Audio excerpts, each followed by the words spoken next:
Hello and welcome to this game review. So in this one, you mentioned wanted some middle game tips, but that is of course quite broad.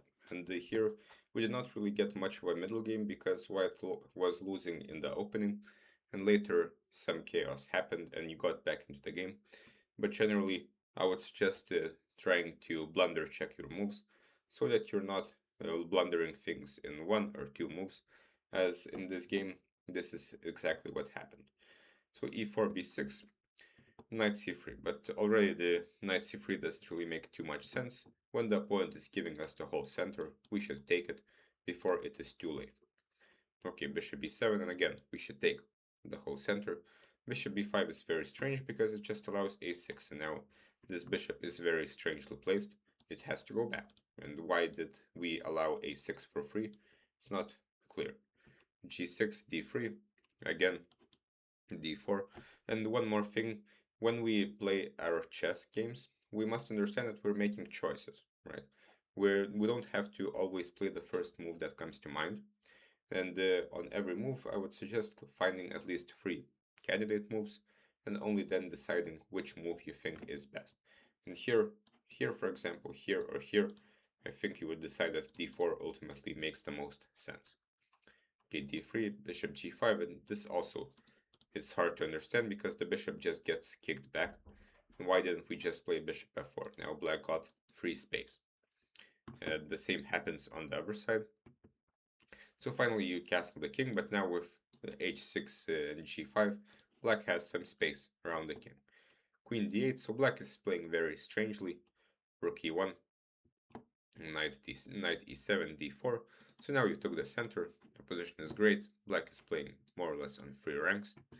Castles queen e2, knight c6, and here you decide on a3. But again, this is where a blunder check would come in. Before making any move, think about the opponent's checks, captures, and attacks. And here, after a3, he not only has the capture on this square, but he can also play g4 to kick away the knight from the defense of d4 and take it like that as well. But mainly knight takes d4, two attackers, one defender. We have lost an important central pawn. So if we're losing pawns in one move, this is a very bad sign, and this means we are not doing blunder checks, and which means we are susceptible to blundering on every single move, and you will never know if you're blundering or not. So this is why we must do that. So here we are down a pawn, queen f3, queen h5. After this move, black has another tactic, and he can win the game with the move f4, which wins the bishop on g3 as it is trapped, and a trapped piece is quite a known tactical pattern. White doesn't really have any perpetual checks here, the bishop can come back to block. So king h7 instead, rook a d1, but now black again can win the game by tactical means, by taking here at f4, but okay, this time I guess bishop rook d7 is a possibility. Okay, c5, rook d2, again allowing f4, and another blunder check did not happen. Before making any move at all, whatever move you want to make, you must check if your move is viable tactically. If it does not work tactically, then you must not make the move. It's simple as that. And here we must do something about f4, and it's not that clear what we should do. Maybe we should just take here to open up the e file, but still the position is not great because we have lost a pawn for nothing. Okay, rook d2, d6, so the opponent cannot see the hanging bishop. So now rook d2, e2 here, and again black can finish the game with f4, but okay, he takes here instead. So now black is up 2 pawns, bishop b3, d5, and black mobilizes his huge pawn majority. You played c4, which is a good idea to try to exchange some pawns to open up the position, because white's only chance is to attack this rather open king.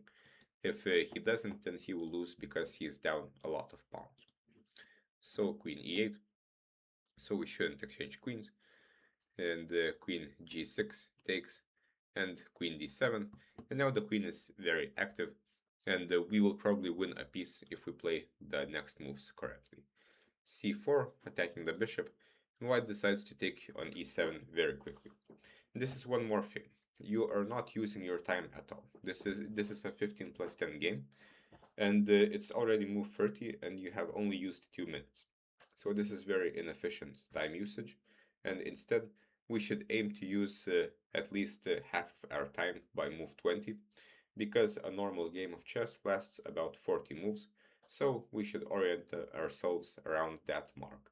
So if we're on move 27 and we have 13 minutes, this means we're not using our time at all, and especially if our position is bad as it is here, we should understand that we were not trying our best. So here, queen e7 was played, which is the most obvious move, taking a piece with check. But after rook f7, black defends the bishop. He will take here, and he will have an extra pawn in the endgame. Instead, why are we not just taking the bishop? Because now after this, now we can take the knight. And now we are a piece up, and the white seems to be winning here, as the king is very weak. The queen will come back and take this pawn. So just a bit of thought would have helped here. So queen e7, rook f7, queen e5. And now we get this opposite colored bishop position, which generally favors the attacking side, but now that the queens are off the board, we're not going to be attacking. So black is slightly better because of his extra pawn, but it's nothing special. So rook c2, trying to invade. Here, rook c1, we got the c file, rook f7, and the bishop c7, trying to take a pawn, and a4. Probably the best way for white to make the draw would be just to blockade on these squares. The bishop can go to d4. Next, white can improve the king, and the white has the c-file. If the bishops get exchanged, if the rooks get exchanged, it should be quite an easy draw. With opposite colored bishops and nothing else on the board, white will just survive with his blockade.